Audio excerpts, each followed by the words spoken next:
Code ওয়াকারের video টিউটোরিয়ালে আপনাকে স্বাগতম। আমাদের আজকের আলোচনার বিষয় হচ্ছে আইটি ক্যারিয়ার।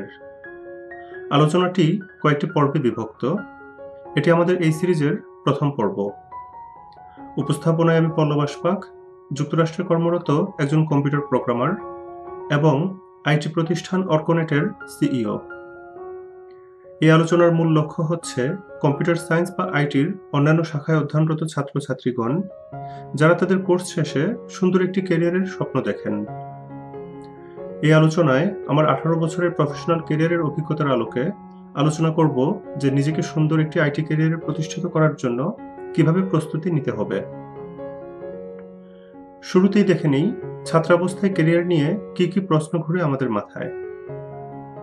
শুরুতেই যে প্রশ্নটি মাথায় আসে তা হলো, আমার এই কোর্সের ভবিষ্যৎ কি? কোর্স শেষে ভালো একটি জব পাবো তো? সেখানে আমাকে কি ধরনের কাজ করতে হবে? বেতন কেমন হবে? সমাজে আমার স্ট্যাটাস কেমন হবে? ইত্যাদি। জব অথবা ব্যবসা যে লাইনেই যায় না কেন, সবারই লক্ষ্য থাকে সেখান থেকে ভালো উপার্জন করা। অর্থাৎ ক্যারিয়ারের সাফল্যের সাথে অর্থ উপার্জনের বিষয়টা সামাজিকভাবে আমাদের মাথায় গেঁথে গেছে। এটাও ঠিক যে অর্থনৈতিক সচ্ছলতাকে অস্বীকার করারও কোনো উপায় নেই। তবে সফল ক্যারিয়ারের জন্য এটাই একমাত্র লক্ষ্য হওয়া উচিত নয়। অফিসের পরিবেশ কেমন হবে, সহকর্মীরা কেমন হবে, কি ধরনের কাজ করব, পছন্দের কাজ হবে কিনা, অফিস শেষে ফ্যামিলির সাথে কাটানোর মতো সময় থাকবে কিনা, ইত্যাদি নানা বিষয়ও মাথায় রাখতে হবে। এখন প্রশ্ন হচ্ছে, এরকম একটি ক্যারিয়ারের জন্য আমি নিজেকে কিভাবে প্রস্তুত করব? এর সংক্ষিপ্ত উত্তর হচ্ছে, দেয়ার ইজ নো শর্টকাট। বিকল্প কোনো রাস্তা নেই। যোগ্যতা এবং দক্ষতা অর্জনের মাধ্যমেই আপনাকে ক্যারিয়ারে সফল হতে হবে। তবে ভয়ের কিছু নেই।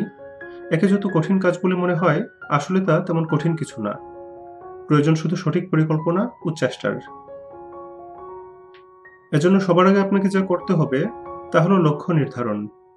ভবিষ্যতে আপনাকে কোন অবস্থানে আপনি দেখতে চান তা ভিজুয়ালাইজ করুন সবার আগে। তারপর এজন্য কি কি প্রস্তুতি নিতে হবে তা ঠিক করুন এবং সবশেষে সে অনুযায়ী প্রস্তুতি নিতে থাকুন। ব্যাস, এই 3টি ধাপই হচ্ছে আপনার ক্যারিয়ারে সফলতার চাবিকাঠি। শুনতে খুব কঠিন মনে হচ্ছে কি? চলুন এবার প্রতিটি সম্পর্কেই আরো বিস্তারিত জেনে নিই। আশা করি এই আলোচনার শেষে আপনার লক্ষ্য এবং করণীয় দুটোই আরো সহজভাবে ধরে দিবে আপনার কাছে। প্রস্তুতির সর্বপ্রথম পর্যায় হচ্ছে লক্ষ্য নির্ধারণ। সবার আগে আপনাকে জানতে হবে আপনি কি চান এবং সেটা কল্পনায় ভিজুয়ালাইজ বা অবলোকন করতে হবে। শুনতে খুব সহজ মনে হলেও অনেক সময় আমাদের নিজেদের কাছেই এটা পরিষ্কার না যে আমরা আসলেই কি চাই। উদাহরণ হিসেবে ধরা যাক, বর্তমানে আপনি কম্পিউটার সায়েন্সের কোনো একটি সাবজেক্টে পড়ালেখা করছেন। পড়ালেখা শেষে কম্পিউটার রিলেটেড কোনো জব করবেন আশা করছেন হয়তো, কিন্তু সেটা কম্পিউটারের ঠিক কোন ফিল্ডের হবে? আপনি কি প্রোগ্রামার হতে চান, ওয়েব ডেভেলপার হবেন, নাকি নেটওয়ার্কিং, গ্রাফিক্স বা অন্য কোনো লাইনে যেতে ইচ্ছুক? এটা যদি আপনার নিজের কাছেই পরিষ্কার না থাকে, তাহলে আপনি সেজন্য সঠিক প্রস্তুতিও নিতে পারবেন না। সময় শেষে দেখা যাবে অনেক কিছুই শিখেছেন, কিন্তু কোনো লাইনেই খুব বেশি দক্ষ হতে পারেননি। এতে কোনো কাজ হবে না। তাই সবার আগে সঠিক লক্ষ্য নির্ধারণ করতে হবে। এক্ষেত্রে আপনার বৃহত্তর লক্ষ্যটি ঠিক করে নিন আগে। আপনি যদি কম্পিউটার সায়েন্সের ছাত্র হয়ে থাকেন, তবে ঠিক করুন এর অনেকগুলো শাখার কোনটিতে আপনি নিজেকে দেখতে চান। সিদ্ধান্ত নেওয়ার আগে প্রতিটি শাখারই ভালো মন্দ দিকগুলো যাচাই করে নিন। প্রতিটি সুযোগ কেমন, কি কি চ্যালেঞ্জ মোকাবেলা করতে হবে ইত্যাদি যাচাইয়ের পাশাপাশি এটাও ভেবে দেখুন যে এই সাবজেক্টে কাজ করতে আপনার ভালো লাগে কিনা। ভালো লাগার কারণ কি অথবা কেন ভালো লাগেনি সেসব নিয়েও আরো চিন্তা ভাবনা করুন। মনে রাখবেন, জীবনের বড় একটা সময় যে কাজের পিছনে ব্যয় করবেন সেটা পছন্দের হওয়াটা কিন্তু অন্যান্য ফ্যাক্টর থেকেও বেশি গুরুত্বপূর্ণ। ধরা যাক, সব বিশ্লেষণ করে আপনি সিদ্ধান্ত নিলেন যে আপনি কম্পিউটার প্রোগ্রামার হতে চান। বৃহত্তর লক্ষ্য ঠিক হয়ে গেলে এবারের শাখা প্রশাখাগুলো নিয়ে আরো বিশ্লেষণ করুন। যেমন কম্পিউটার প্রোগ্রামিংয়েরও আবার নানা রকম শাখা প্রশাখা আছে। আপনি প্রোগ্রামিংয়ের মাধ্যমে ডেস্কটপ অ্যাপ্লিকেশন তৈরি করতে পারেন, আবার ওয়েবসাইট বা মোবাইল অ্যাপও তৈরি করতে পারেন। প্রতিটির ক্ষেত্রই কিছুটা আলাদা। আবার এর প্রতি ক্ষেত্রেই ব্যাকএন্ড বা ফ্রন্ট এন্ড ডেভেলপমেন্টে আলাদাভাবে ক্যারিয়ার তৈরির স্কোপ আছে। প্রশ্ন হচ্ছে, আপনি এগুলোর কোন লাইনে যাবেন? শুধুমাত্র এর একটি ফিল্ড বাছাই করবেন, নাকি একাধিক? অর্থাৎ আরও অ্যানালাইসিস এবং ভিজুয়ালাইজেশন করতে হবে এখানে। ধরা যাক, সবকিছু যাচাই শেষে আপনি সিদ্ধান্ত নিলেন যে আপনি ব্যাকএন্ড প্রোগ্রামার হিসেবে ক্যারিয়ার শুরু করতে চান। অর্থাৎ এই পর্যায়ে আপনার লক্ষ্য আরও সুনির্দিষ্ট হলো। এখন আপনার বাছাইকৃত লক্ষ্যটিকে আরও বিশ্লেষণ করতে থাকুন।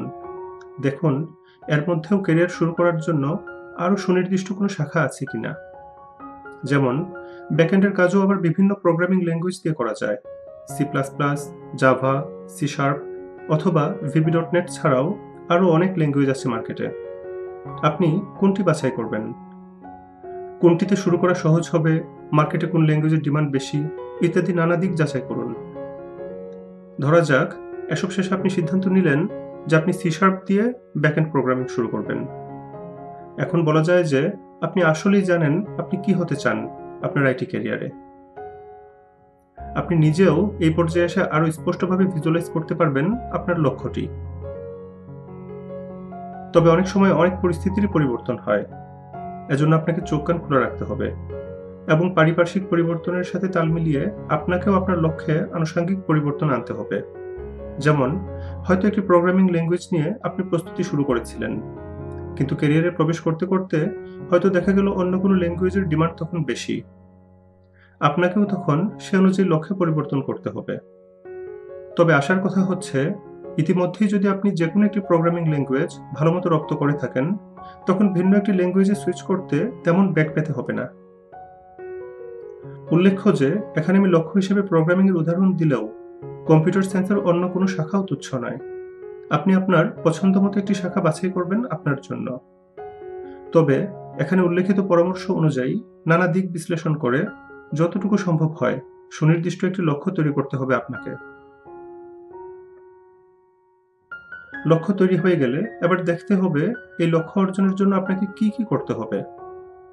এজন্য শুরুতেই মূল করণীয় বিষয়গুলোর একটি তালিকা তৈরি করুন। যেমন আমার উল্লেখিত উদাহরণ অনুযায়ী ব্যাকএন্ড প্রোগ্রামার হওয়ার জন্য আপনাকে অন্তত দুটি জিনিস অর্জন করতেই হবে।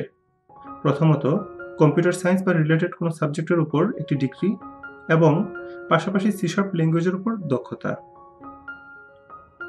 মূল করণীয় কি তা নির্ধারণ হয়ে গেলে এগুলোকে আরও ভেঙে প্রতিটির জন্যই আরও ছোট ছোট করণীয়ের তালিকা তৈরি করুন। এই প্রতিটি আপনার এক একটি ছোট লক্ষ্য। একটি ছোট লক্ষ্য অর্জন বৃহত্তর মূল লক্ষ্যটি অর্জনের চেয়ে অনেক সহজ, কিন্তু একে একে এই ক্ষুদ্রতর লক্ষ্যগুলোই যখন অর্জন করে ফেলবেন, তখন দেখবেন যে বড় লক্ষ্যটিও অর্জিত হয়ে গেছে। কিন্তু এক একবার ছোট একটিতে ফোকাস করায় প্রেশারও থাকবে কম। পরবর্তী পদক্ষেপ হলো প্রতিটি করণীয়ের জন্য একটি করে টাইমলাইন সেট করা। পড়ালেখার জন্য যেমন টাইমলাইন অনেকটা ফিক্সড, ব্যাচেলর ডিগ্রি হলে 4 বছর সময় লাগবে, সেই সাথে পড়ালেখার পাশাপাশি সি# ল্যাঙ্গুয়েজ শেখার জন্য কেমন সময় লাগবে তারও একটি আনুমানিক সময়সীমা নির্ধারণ করুন।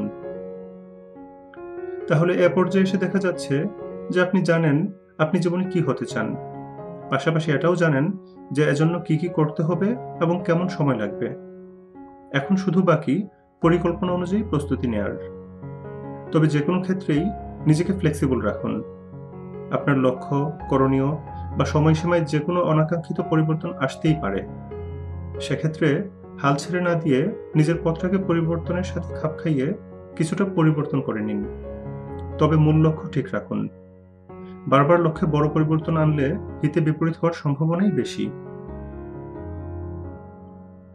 এই পর্বে আমাদের আলোচনা এ পর্যন্তই। এখানে আমরা দেখলাম যে সুস্পষ্ট লক্ষ্য থাকাটা কেন দরকারি, কিভাবে তা নির্ধারণ করবেন এবং এজন্য করণীয় কিভাবে বাছাই করবেন। লক্ষ্য অর্জনের প্রস্তুতি নেওয়ার ক্ষেত্রে কোন কোন বিষয়ে গুরুত্ব দিতে হবে তার উপর আলোকপাত করব দ্বিতীয় পর্বে। তারপর চাকরির জন্য কিভাবে চেষ্টা করবেন তার উপর একটি পর্ব থাকবে। এছাড়াও যারা ফ্রিল্যান্স কাজে ক্যারিয়ার তৈরি করতে চান তাদের জন্য নির্দেশনা সহ আরেকটি পর্ব তৈরির পরিকল্পনা আছে, যদি আপনারা আগ্রহী থাকেন। এতক্ষণ সঙ্গে থাকার জন্য আপনাকে ধন্যবাদ। পরবর্তী পর্বের জন্য আমাদের সাথেই থাকবেন আশা করি। আজকের মতো এখানেই বিদায় নিচ্ছি। ভালো থাকবেন সবাই।